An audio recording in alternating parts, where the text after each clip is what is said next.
Pour commencer la base brownie du gâteau, il va vous falloir 40 g de sucre et de sucre cassonade, 23 g de cacao en poudre et 57 g de farine de type 55, 30 g de chocolat noir fondu avec 57 g de beurre et un œuf. Après vous être mis en place comme il se doit, il va falloir casser l'œuf dans le mélange de sucre. Et l'un des nombreux conseils de notre artisan pâtissier Alexandre est de ne pas venir casser les œufs contre votre plan de travail, mais plutôt de venir faire une fente en les cassant les uns contre les autres et de venir terminer de l'ouvrir avec vos doigts pour éviter tout éclat de coquille dans la pâte.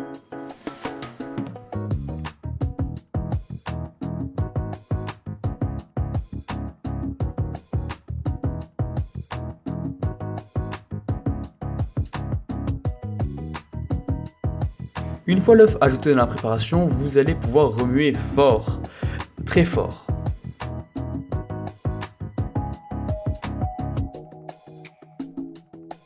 Une fois l'œuf bien incorporé, vous allez pouvoir ajouter votre mélange chocolat fondu plus beurre dans votre préparation. Attention, car cette étape peut être compliquée et décisive, car si jamais vous versez le chocolat trop vite, alors la différence de température fera que votre pâte se figera. Il est donc important de ne pas être trop pressé pour incorporer votre chocolat et de bien remuer entre chaque fois.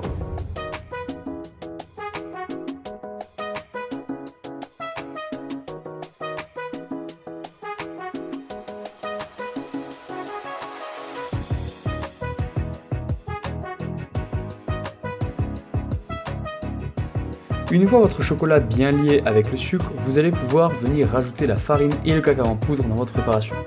Nous vous conseillons de bien le secouer pour vérifier qu'il n'y ait aucun grumeau. Et une fois que c'est fait, vous connaissez malheureusement le refrain, mais il va falloir remuer.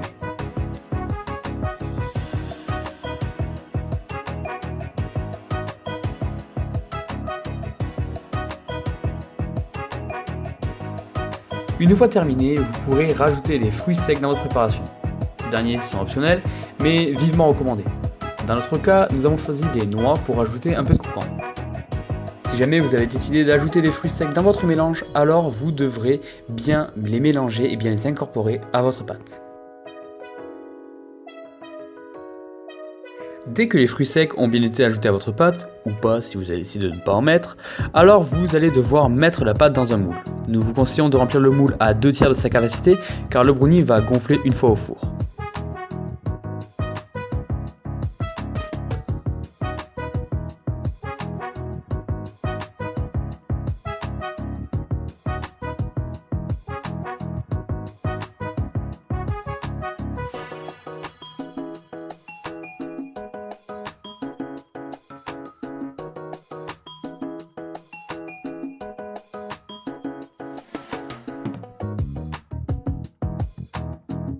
Pour la cuisson, ce sera environ 15 minutes au four à environ 160 degrés. Attention, plus le moule est grand et plus il faudra de temps pour le faire cuire.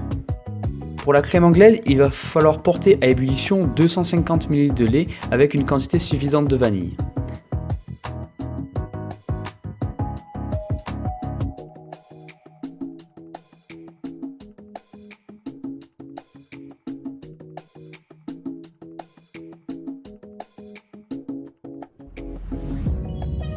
Dans un autre temps, il va falloir battre 2 jaunes d'œufs avec 25 g de sucre et 10 g de maïzena jusqu'à blanchissement.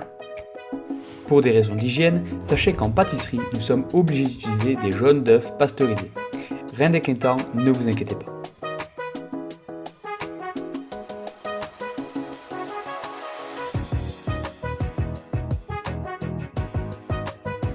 Une fois les jaunes d'œufs bien mélangés, nous allons pouvoir incorporer notre mélange œuf, maïzena, sucre dans notre casserole avec notre lait. Pour vérifier si la crème anglaise est prête, il va falloir regarder si elle est mousseuse. Si c'est le cas, alors super, elle est terminée et vous pouvez la laisser refroidir.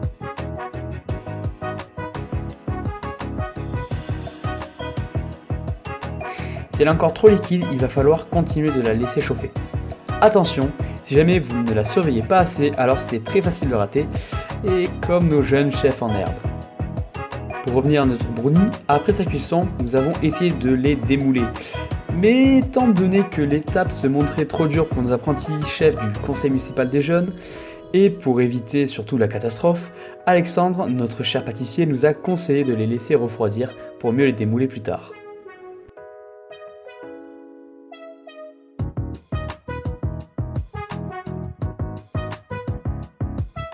Bon, je sens que vous commencez à en avoir un peu assez, mais ne vous inquiétez pas, c'est bientôt fini. Pour la chantilly, c'est pas compliqué. 150 g de crème liquide mélangée à 15 g de sucre et faire monter le tout au robot batteur. Nous avons ajouté un peu de cacao en poudre pour rajouter un certain style, mais ne vous inquiétez pas, si jamais vous ne voulez pas faire la chantilly vous-même, aucun problème, vous pouvez très bien acheter une. Pour pouvoir mieux mettre la chantilly sur votre base brownie, nous allons faire une poche à douille. Si jamais vous n'en avez pas ou que vous ne voulez pas en acheter, ne vous inquiétez pas, un simple trou dans un sac congélation suffit amplement.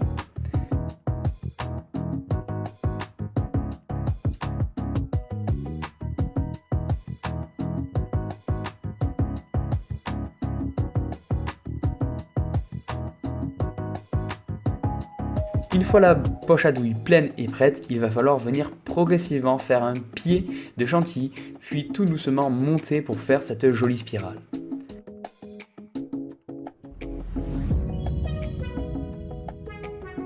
Ne vous inquiétez pas, la tâche peut être relativement compliquée et tout le monde n'est pas parfait, pas même à l'exception de nos mini-chefs dont voici les créations.